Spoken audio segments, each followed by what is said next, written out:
Hey guys, we're just waiting for Janae to join us here. So I'm just going to open up. If you guys have any questions at all, you can feel free to ask her. Just ask them um, and they'll pop up here in our Ask a Question feed here. Excuse me, I had to just send her the link. So we're just going to cut out for just a minute until I can make sure. We had a little bit of trouble getting Michelle on here. So I want to just make sure that, and if you can hear me and you're joining us live, just go ahead and type it in. Let me know so that I can go ahead and make sure that everything's working. Janae should be joining us very soon, so just give us not even 2 minutes.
Hey guys, BK Walker here. I am just awesome. I am so glad you can hear me. Okay, that's awesome.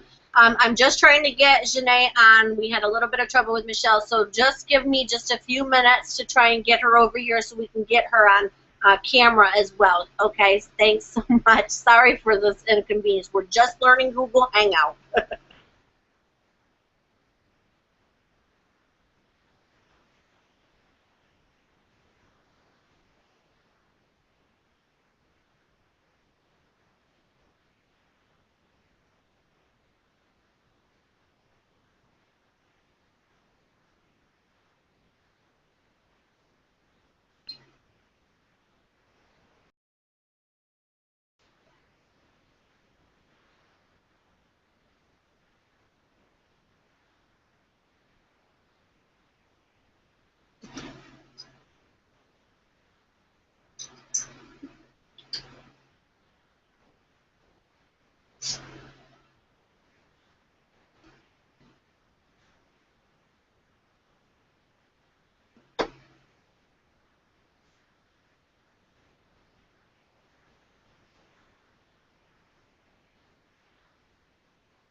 Okay. I'm sorry, guys. I'm still trying to get Janae on here. We'll get this taken care of real quick.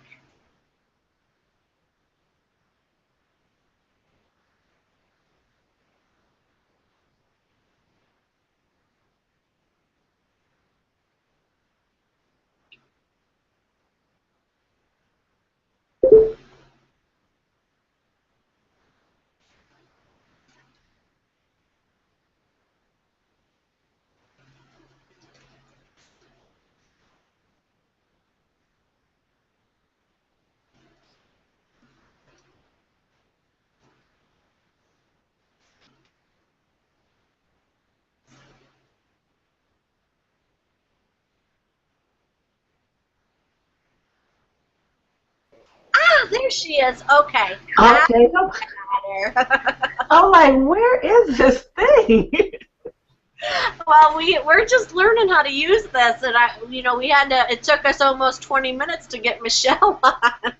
Oh, 'cause I'm looking like I'm on my iPad, I'm on the desktop, then I'm on my phone. I'm like, I'm trying to figure out where. Well, I'm glad you got in, and as everybody knows, this is Janae Sashai. I said it right. Yay! Is the author of Intimate Moments and the J Spot. She does erotic romance, which is selling so hot right now. I'm so excited. And we're so excited to have you here with us, Sinead. Thank you so much. Thank you. I finally made it. I'm sorry for the lateness. I love it. Why don't you start off by telling our listeners a little bit about yourself? About me. Ooh, how. I'm a mom, 2 adults, a grandmother of 1. How can I put this? A grandmother to 2 granddoggies. Shall I say? That's what I want to say. How do I put that? A boxer lab and a dachshund. So that's a different mix. We got a big one and a little one, type of thing. I love to write. Writing is, I wouldn't say it's a passion. I wouldn't say it's a hobby. It's just something I just like to do, and I enjoy doing it. And just as reading, I'm an avid reader, and I love to read. So that's me. I'm an avid walker. I do 5Ks and whatnot. I love to walk, love to meet people, and that's pretty simple. Pretty simple. Awesome. I just want to let you guys know that as we talk, it is voice recognition. So as I talk, it's going to pop up, and you'll see me on the full screen, and then as Janae talks, you'll see her. So I just, in case you guys are wondering why we're flipping back and forth every time, it's voice recognition. So every time one of us laughs or talk, it'll bounce back. So don't try to, don't get dizzy or anything like that. Yeah, me will. Why don't you tell us a little bit about your books and how your writing journey began? I'll start with the writing journey. That's easier. The writing journey, actually, I started writing in high school, which was a fun thing to do. As a teenager, everybody had, or these teenage girls actually, has diaries. Now they're called journals. We had diaries. So each year I would do a diary. I wish I kept them all. Good Lord, that'd be a book in itself. I wish I had them all, but I tossed them all. That's how it started, and then the actual writing started is when I was given by my English teacher. It was sort of an assignment, but it was a challenge to write this essay for the the Mayor Award in our city. And I go, oh wow! So I wrote the essay for the award. I won the award, the Mayor's Award. So that was really good. So that's how it actually started. And I had a bunch of little short stories, but through the year I tossed them all because I didn't know where I'm gonna do with these things. Excuse me.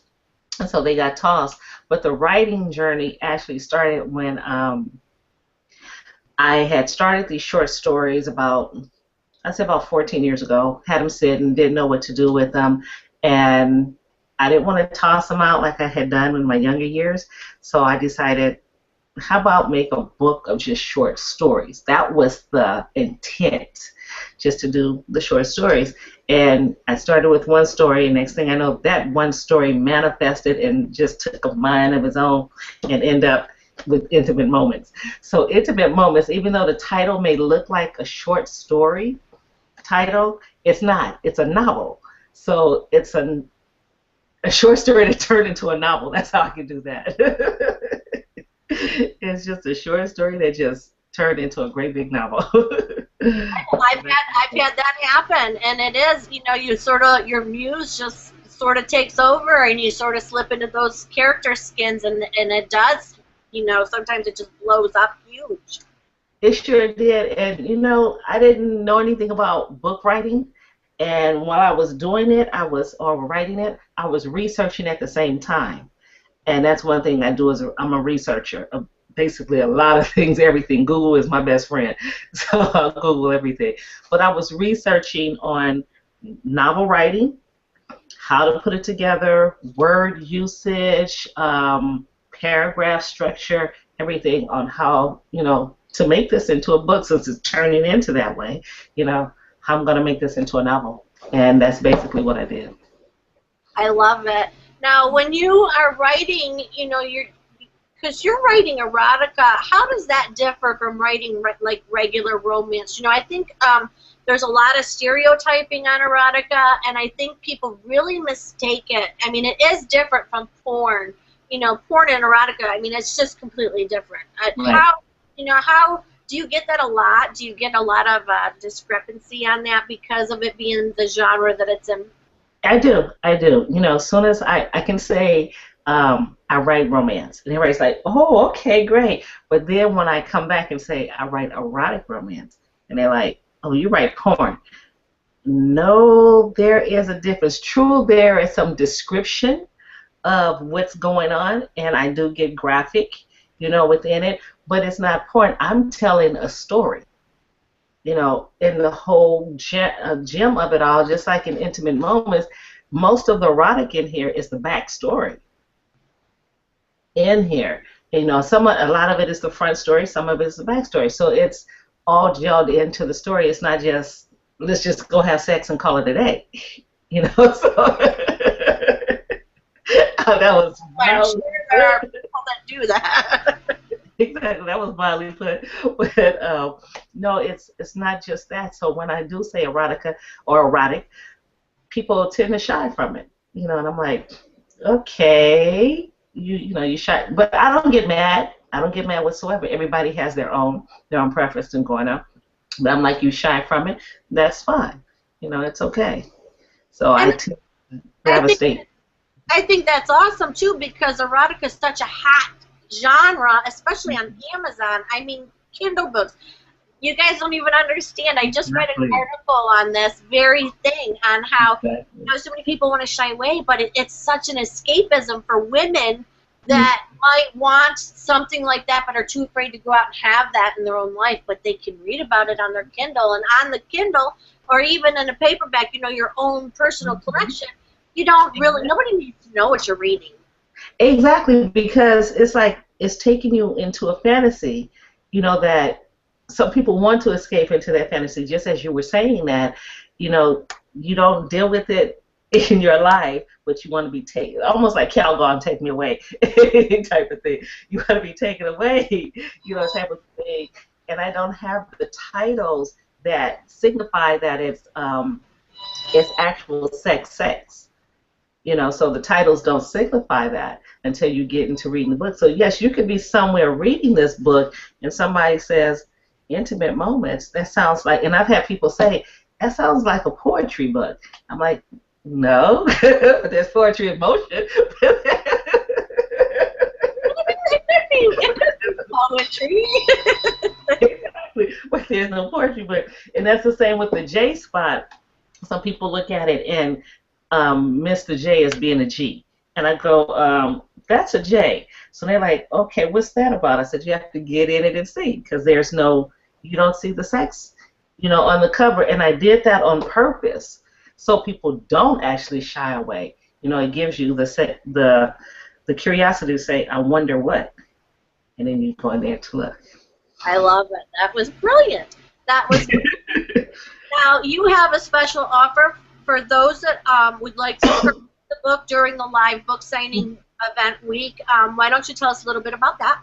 Okay, the offer is I have discounted just for those that are on the chat this evening. I discounted the book half price, both of them. I brought the price down for half price, so you can go to my website, which is JanaeEBennett.com, and purchase it from the website, and you will receive an autographed copy from me at half price. And I should have brought them in there in the other room with me, the book thongs, which are such a cute little thing. I love those book thongs. I really do. I have to order some more because I've already given 2 away. I love book thongs. I gave them two away with the last the book tour that we did. Who got the books? A book thong will come in there as well. They turned out really nice, didn't they? I think a lot of people, and plus for your genre, that worked out perfect when you say book thong. But people are always like, book thong? What's a book thong? Well, they're bookmarkers. You can use them as a bookmarker. You can put them in the rearview mirror of your car. You can wear them as a necklace, whichever way you want to go. But they are so cute. I love them. I love them. Yeah. And I also just want to say, too, for those of you that are watching live, you can ask a question just by typing it in, and it'll pop up on our chat box here. So if you guys do have a question for Janae that you would like me to ask her, she won't be able to see it, but I can and can surely ask her a question for you guys. So if you do have a question for her, just type it onto the wall, and it'll pop up here in our Q&A session here, just so you know. And we will also be leaving a direct link to Janae's website where you can purchase the books after the event. Now, you are saying for those, for tonight only, it's going to be half price, and then you guys will have to purchase it. But you can still get a personal inscription, right? Right, they can. You still get an autograph past today, but it will be at the regular price. Mm-hmm. Right, and I love that. I love that. Mm-hmm. How you said you didn't really want to, you sort of fell into writing not even as a hobby or a passion, just because you like doing it. So how did it? I know you said you wrote short stories, but where, like the idea of it all, what made you decide to actually sit down and write that first short story, or to start that story?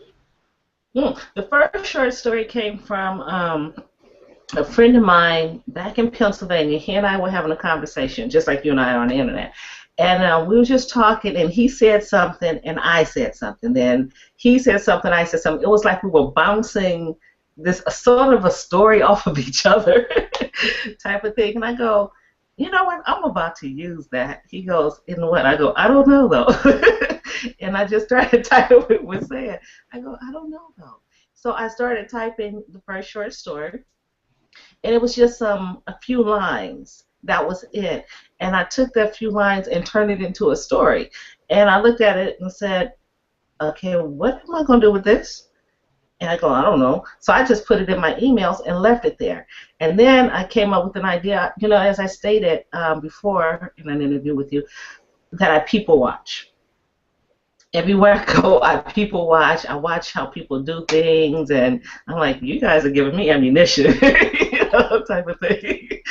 So, one day I was taking a train somewhere, and there's a story about a train, and I just started writing, on a piece of paper about a train, and that's how the short stories came about, because I'm like, now I don't know where to go with these things whatsoever. I didn't know what to do with them, and I just put them into my emails. And when I was cleaning them out, my email box one day, they were all sitting there, and I go, I don't know what to do. And that's, like I said, that's how Intimate Moments came from one of the short stories. It just went on by itself.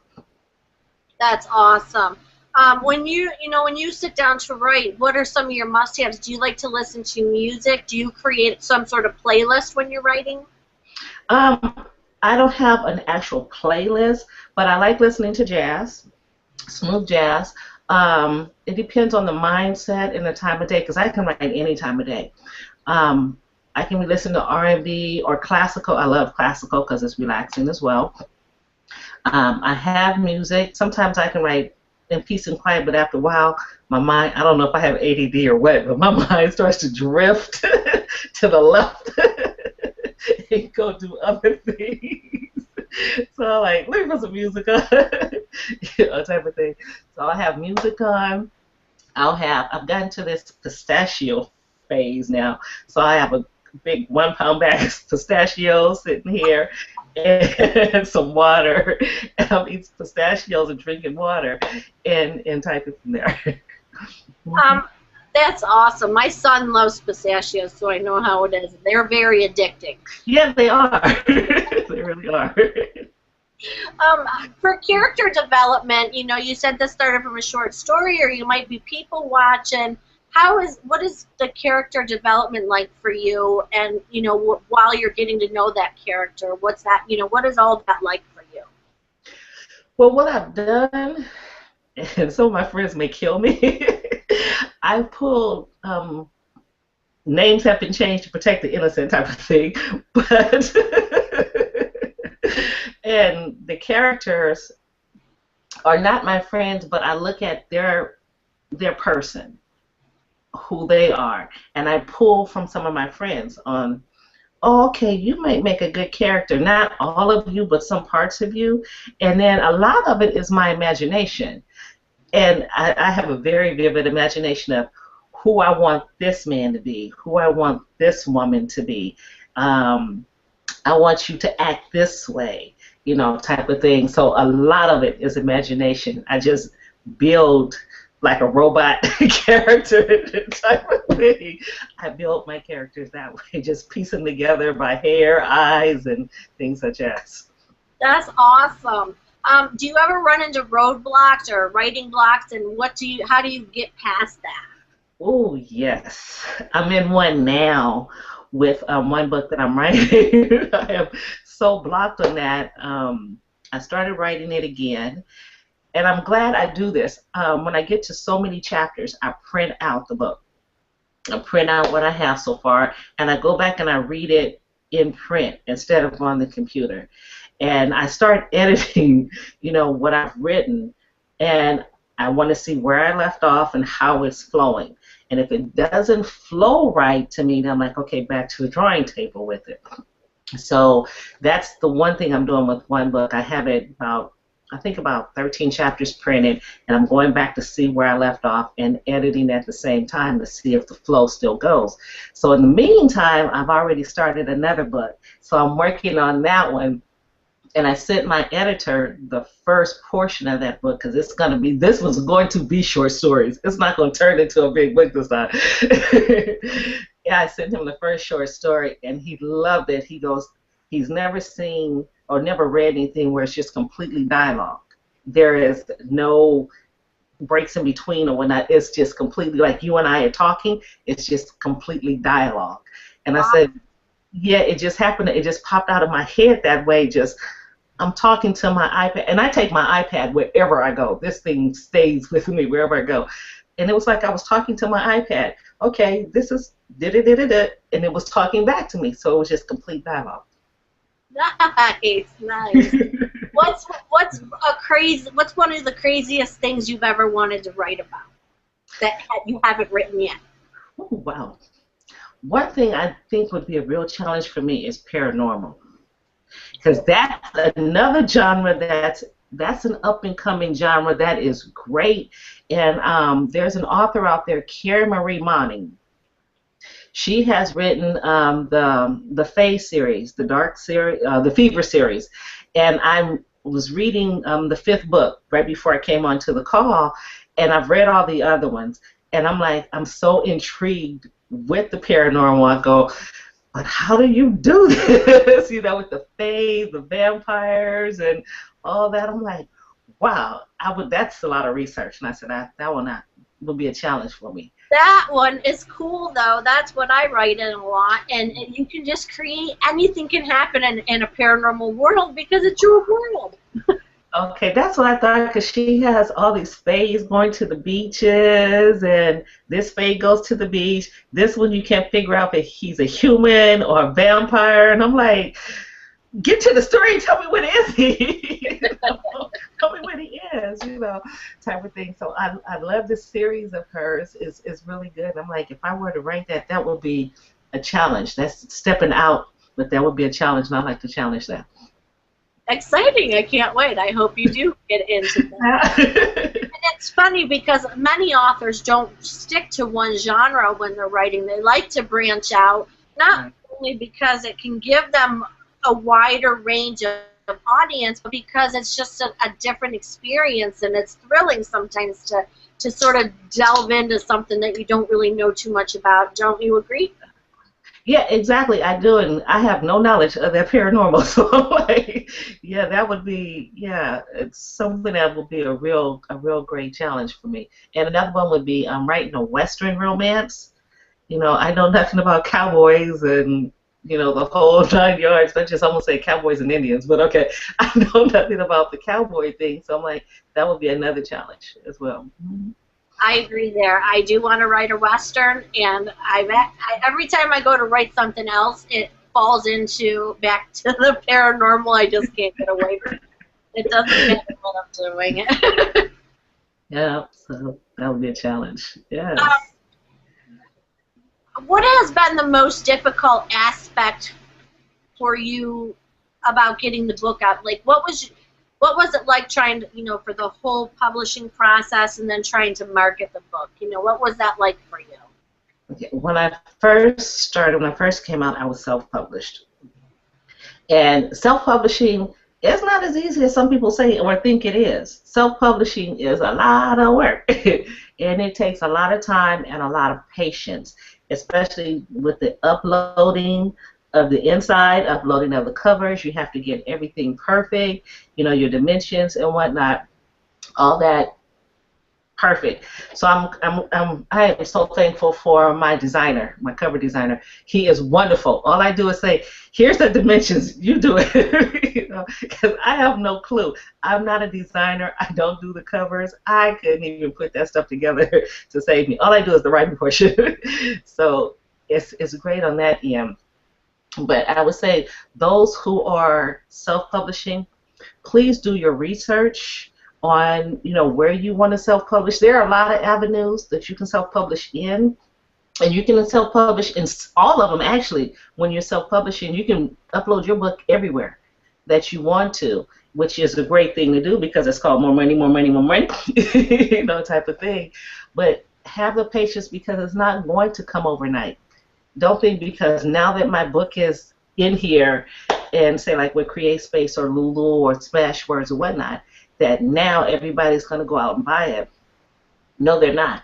Now here comes the challenge. You have to market your book, market and promote. And the mistake that I made was thinking, okay, now it's there, everybody's going to go buy my book because I wrote a book. No, wrong, I got my face smashed. No, that did not happen. It was later on down the line that I only learned that target my genre audience. You cannot target everybody because everybody is not your target. Everybody's not going to buy your book. Everybody's not going to read what you wrote. And especially with being a new author, an unknown author, they're really not going to read your book because they're like, well, who are you? Well, I'm new. Give me a chance. But you're not Stephen King's and Danielle Steele's and all them to where they're quick to go buy it without even marketing. Oh, she got a new book out, let me go get it. No. So you have to get out there and get in front of people, and not just on the internet. Facebook is good, great, but you have to get out there and face-to-face with people. Get out there and I love that because I think a lot of people don't think about offline marketing, and it really is about stepping beyond your comfort zone to put yourself out there and to be comfortable enough that you can talk about you and your book or yourself as a writer. So I love that you mentioned that whole offline marketing thing. I just love that. It is. It's a good thing. It's like if you have books, carry your books with you wherever you go. You don't have to just shove them into people's faces, but you can have little postcards made up of your books, and you can give them to people and say, here, in passing, just walking, and keep walking. Don't say anything more and let them come to you. Or if you can I saw this on Facebook and I thought it was cute and I think I'm going to buy one too. There's a t-shirt that says, ask me about my book. And people look at it, ask me, I'm like, oh, okay. That's the opener. That's the opener right there. They can start asking you about it. And I have other t-shirts I wear when I'm out, and it has the definition of an author on the t-shirt. So when I'm out, people ask me, they go, let me read. And they go, oh, you an author? And I'm like, that's my opener right there and there. They start asking the question, I start talking from right there. So, get things like that. Those are good marketing tools, to help you market your book. So those are neat little things like that too. And she's actually wearing that shirt for her tour, right? That author.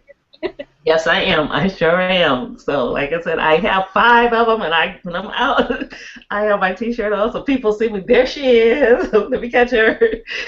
So it's good. So, I you love know, that. And I mean, things that's brilliant. And I love the tips for the whole, how to put yourself out there without actually putting yourself out there. Because if you're wearing something that gives them the opportunity to ask you, it's like an open-ended question, like, go ahead, ask me. I'll tell you it all, right? exactly, because some people are afraid, like me. I was a little shy to talk about, just come right out and talk about me.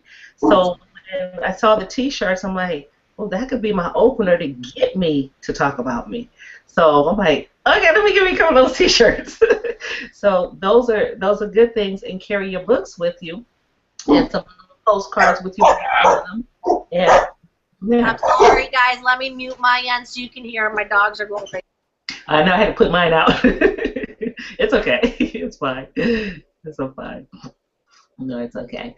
But those are good tools to use when you are out and about, and don't just leave it to the internet, to Facebook, to Twitter, or whatever other groups you're in.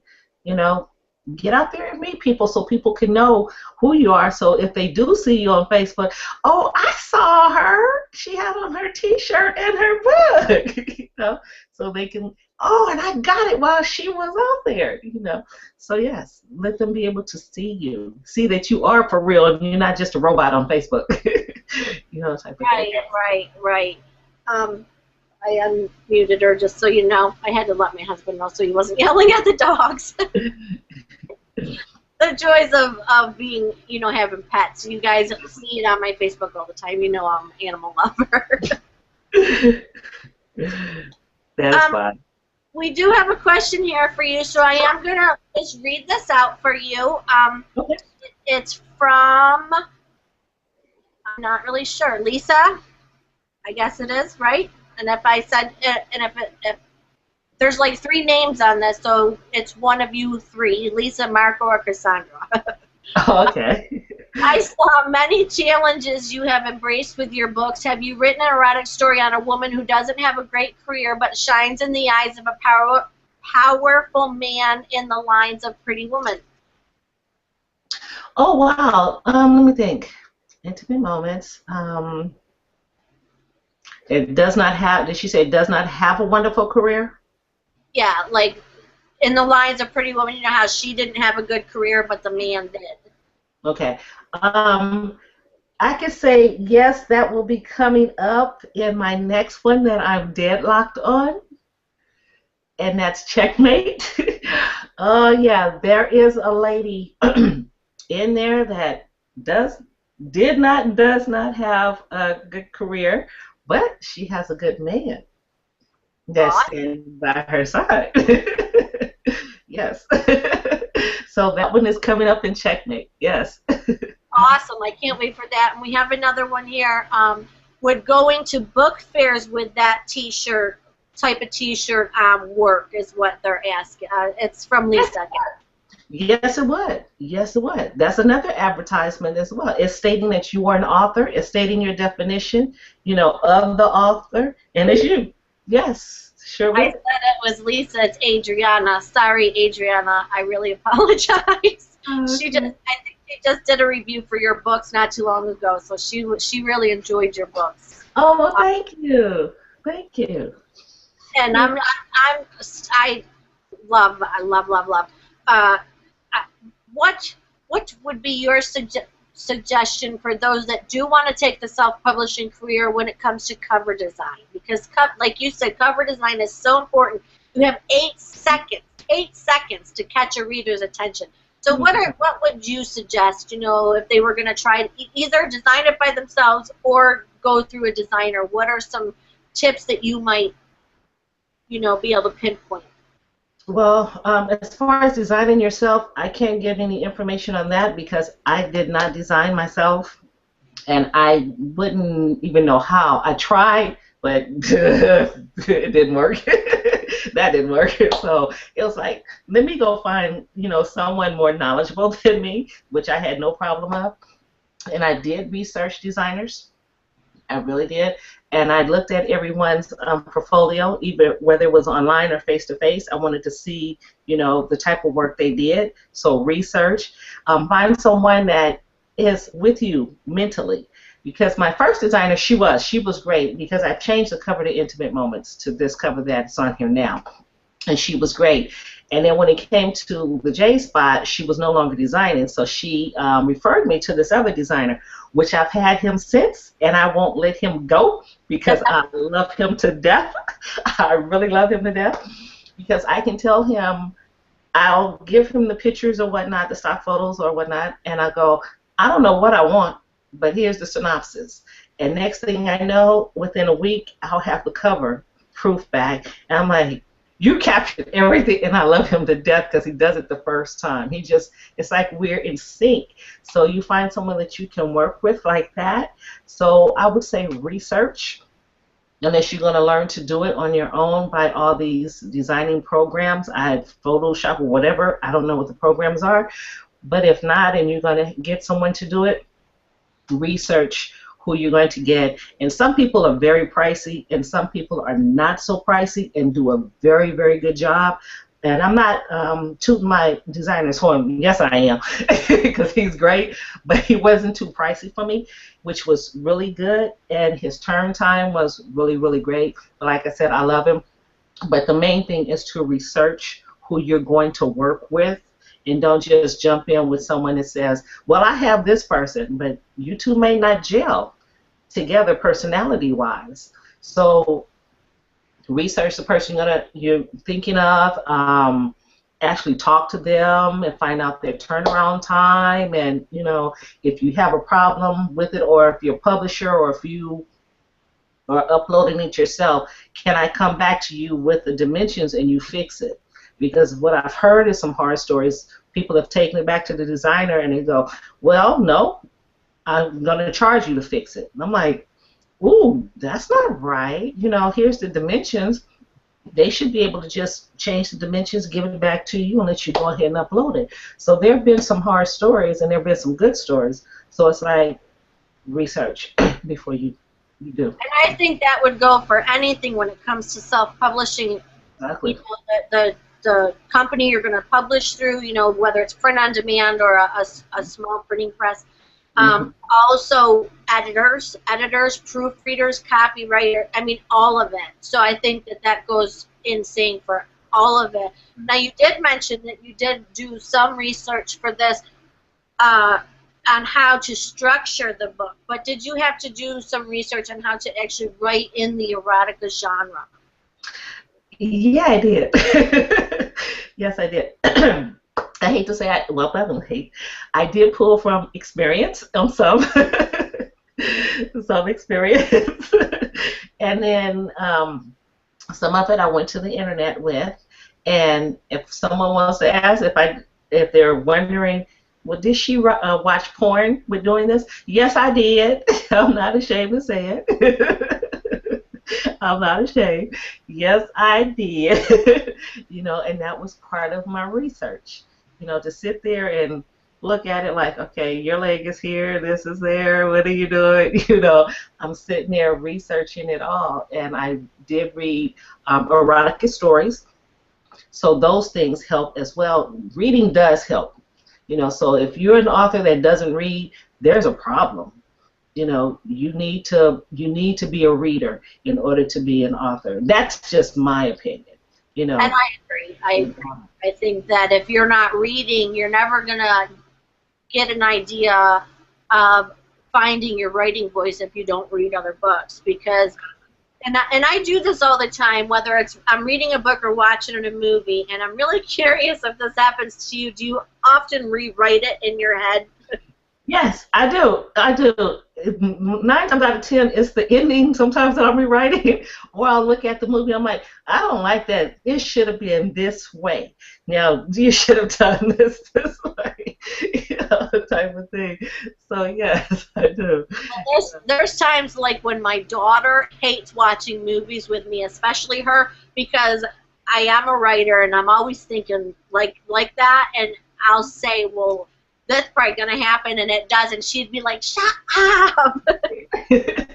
Exactly. I guess that is, the part of the writer with us, and also with editing is that when I hear people talking, I'm like, did you really say that? Or I see them write something, and I'm like constantly correcting. They go, I forgot who I was talking to or who I gave this to. I go, well, I'm sorry. Okay, I got to get it out of my head, but I can't. It's changing things around for people and going on. And that's another thing with the writing is when you're writing, you're also reading, and that's where the reader comes in at, because there's an overusage of words in some people's books, and that's why I say the dictionary and the thesaurus are your best friends.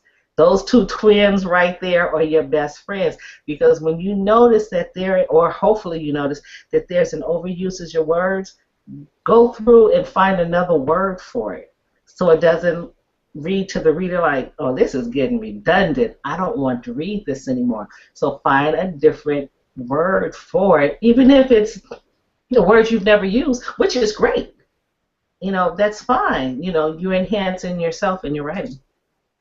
Awesome. We did have another question come in about your designer, but I'm going to just let them get in touch with you either on Facebook or directly for your designer name. Just so I don't know if just to make it, I mean, you didn't mention his name at all, just so she knows, but if they want to know, they can get in touch with you for that. That's no problem. Yes. What else would you love for, I guess, let me ask you this, and I think I asked you this in one of our interview questions. What would be something that you have done that most readers would be surprised to know about you? And I know you said you watch porn, which goes hand in hand, or maybe you've gone to a strip club, which goes with the research. But what, outside of all the writing, and it can be anything, what have you done that might surprise most readers? Recently, I know it surprised a few friends of mine. Last year I went on a cruise, and I went by myself.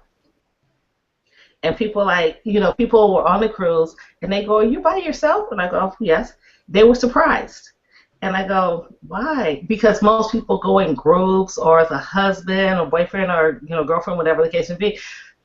I said, no, I do a lot by myself because I enjoy it. That's one. And after a while, some people get on my nerves. Well, I want to go do this. They want to go do this. And then I end up giving in and doing what they want to do and forgetting about what I want to do. I said, or we'll go separate ways. So this way, I'm going to do everything by myself and just enjoy. So I had a good time just by myself. And it was good, and it brought me back, relaxed, and I'm like, now I'm ready to get back into writing. That was good. I love it. Well, we're getting down in time here. Again, I would like for you to just relay your website where they can get your deal for tonight and for tonight only. So if you're watching this Google Hangout after the 25th, so today is Wednesday, June 25th, so you can have until midnight tonight, I'm going to say, okay? Mm-hmm. Midnight tonight to buy her books at half price, and you can get a signed copy. And you can also have a personal inscription included. You just need to let her know when you make payment. So if you can just give us your website, that would be wonderful. And then I will make sure that that website is also listed on the Google Hangout page itself. So you guys will be able to see that right in the comments. Okay, great.